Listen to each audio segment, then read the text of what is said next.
Hi guys, welcome back to the channel. This is the part 2 for this Pajero upgrade video. So in this part 2 of the video, we'll be installing the rear axle, gearbox and ESC.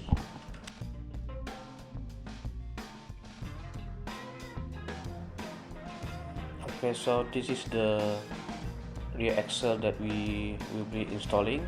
This is an all metal gearbox, shaft all inside our gearbox, and this is the original LDRC LD1297 rear axle, and then it has a metal gearing and shaft inside and plastic for the housing.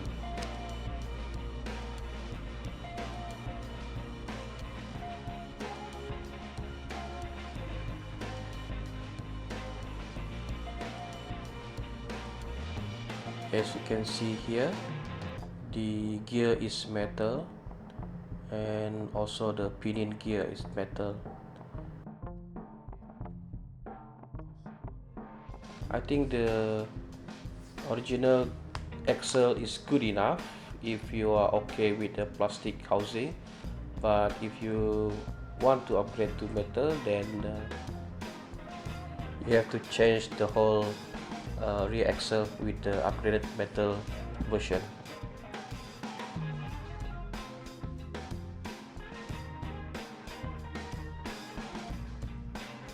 This is the upgrade kit for D12WPL IFS suspension kit. In this video, I'm trying to install this, but unfortunately I am unable to install this as it's a totally different setup. This Pajero having a big axle cup than the upgrade kit, so I'll scrap the idea until I have better solution. This is the stock chassis arrangement for this unit before I install the gearbox. So I have to cut the centerpiece to make space for the gearbox later on. Original gearbox is all plastic and the gearing also all plastic. This is a drive shaft to the forward differential. So this is how I'm connecting the gearbox to forward differential. Gearbox casing also having a big issue. I have to cut some of the interior floor to accommodate the gearbox casing. So here you can see that I cut a hole here so that the gearbox can fit in, or else I cannot fit back the body case. So before I install the gearbox, I'm installing rear axle first. As you guys can see here, I'm using adjustable tie rod because I would like to maintain the original height for this RC. So I'm using tie rod, adjustable tie rod, so that I can get the same tie rod length. And luckily I have this tie rod from my part bin.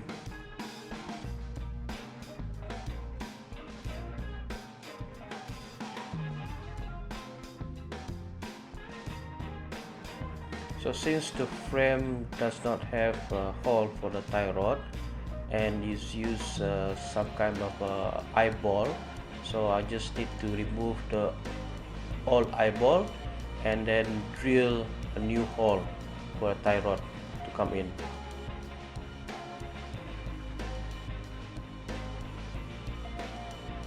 I'm using the old point as a reference for the new tie rod hole.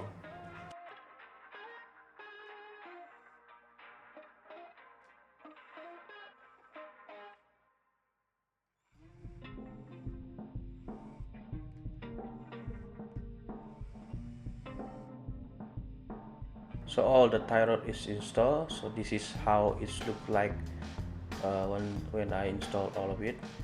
Actually I don't prefer the adjustable tie rod, but for time being I'm gonna use this until I find a more good solution. Alright, so the axle is installed Here's how it looks like, and the next step will be installing the shock absorber.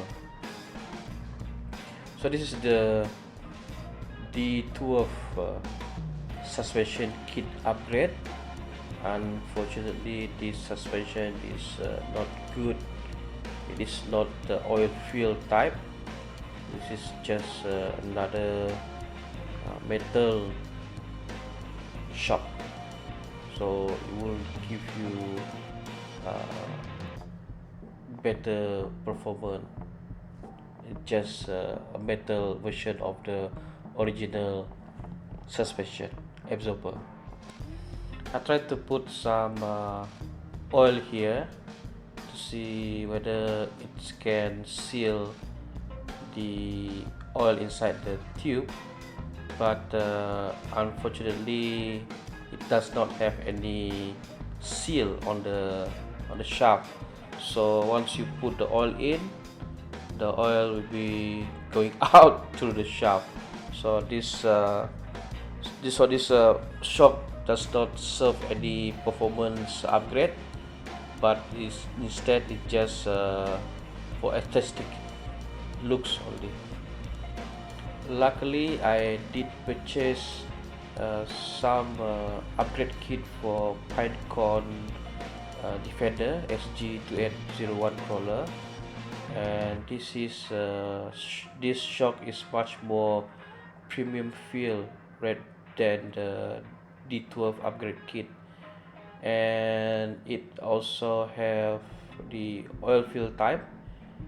That means you can fill in the oil and the oil will stay inside, and also it has really smooth rebound, and it acts just like a good performance shock. So because of the Pinecone absorber is not compatible with the D12 upgrade, so I need to do some modification on the ball joint. And what you are seeing here is that this is the D12 upgrade kit. It has a big hole for the screw, so I need to sand down this ball joint to fit inside the Pinecone shock.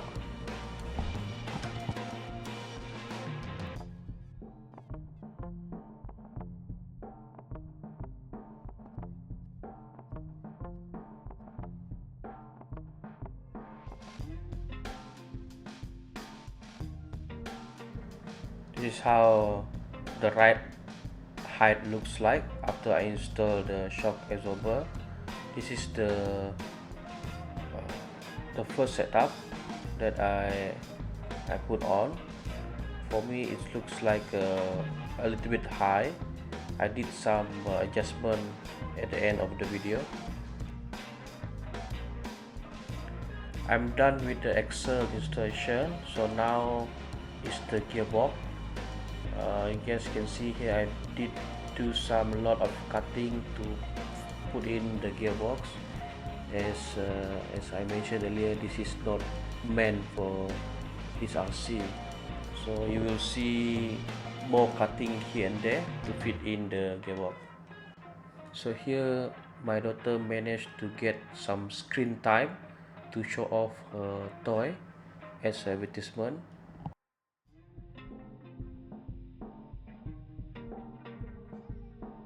I'm eyeballing all the hole for the screw mounting.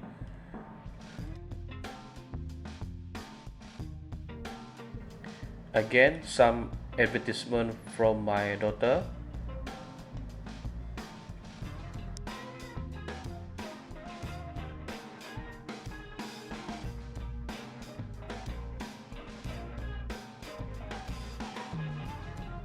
So I'm done on the installation of the gearbox. I did put some hot glue on the side of the gearbox to give some rigid support rather than nothing at all. As you guys can see, the flex for the suspension not that good because of the short shock. Okay, so now it's time to install the EAC for the RC.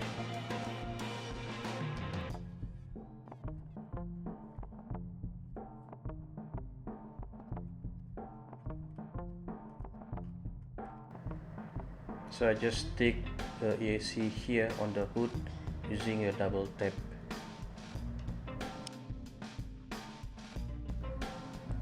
So this is all the wiring that I install. I skip much of the process here because I don't want to make these videos too long. Should you have any question, just drop on a comment in the comment below if you have anything to ask. So everything is installed, just need to test it. So here I'm retesting back using my kids Lego set. As you guys can see, the throttle modulation is much more better than the stock EAC, and it has more power to climb over the obstacle here.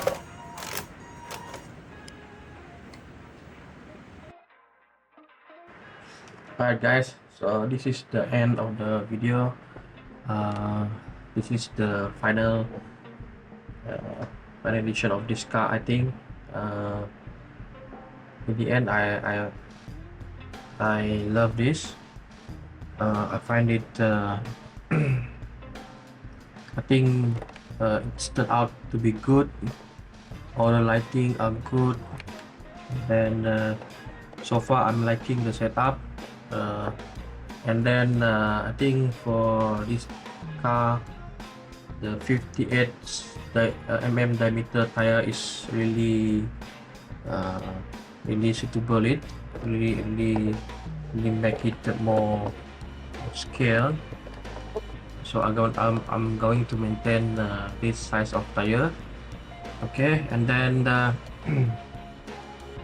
very unfortunate that I cannot replace the steering arm here, steering station here.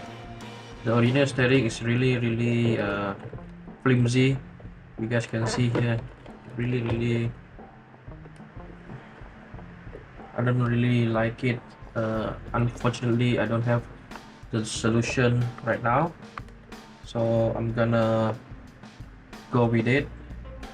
Okay, you guys can see that it's very flexible, and then I don't know how's the running later on, but this tire really look good in it.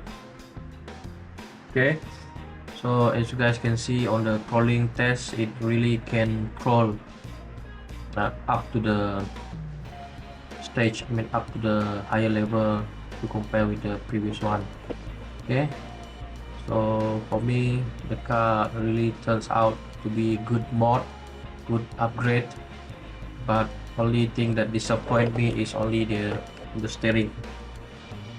The steering, this front section are really disappointing. I guess I have to live with it for time being, unless I can find a very good solution for it. So it remains like this until the rest of its running hour. Okay, so in the next video I'm going to try it on the dirt and see how it's performed. Alright guys, I think that's it for the video. Thank you for watching, and see you in the next one. Bye bye.